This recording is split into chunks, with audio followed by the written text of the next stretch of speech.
His hands are large, with neatly manicured fingernails.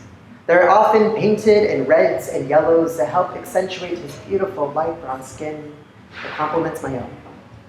His fingers are thin and long. They love to curl up as if constantly pointing to the sky in worship.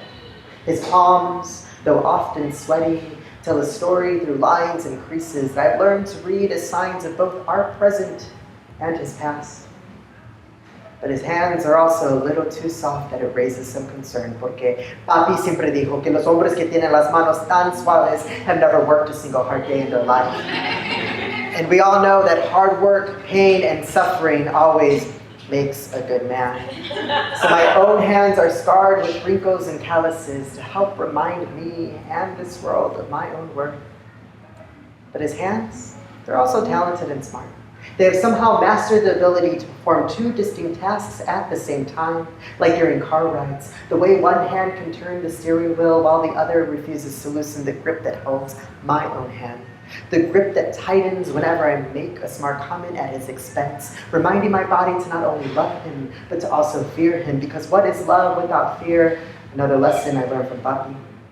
His hands have searched my entire body, leaving no fold unturned, no dimple undiscovered. He would mark each birthmark with the press of his thumb, leaving his fingerprints as unseen art that would decorate and haunt my body for what seemed like forever. His hands are strong, a little too strong that sometimes they can lose self-control and punch holes through walls, accidentally break glass if they're not careful, leave bruises for once were touches, reminding me that hands are not only for holding but also hurting, even if they don't mean to, because accidents do tend to happen again and again and again and again and again and again and again if we let them. A lesson I learned from Mommy. His hands make music as he plays the saxophone.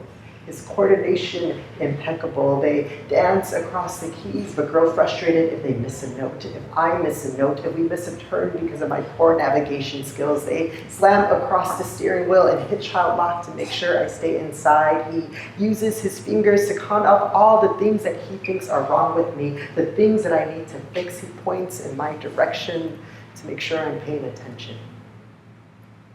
His fingers have lost their beauty. His hands no longer make me feel safe. His prints have turned to bruises. If only I would have looked more closely, I would have noticed that our love line was never meant to last that long.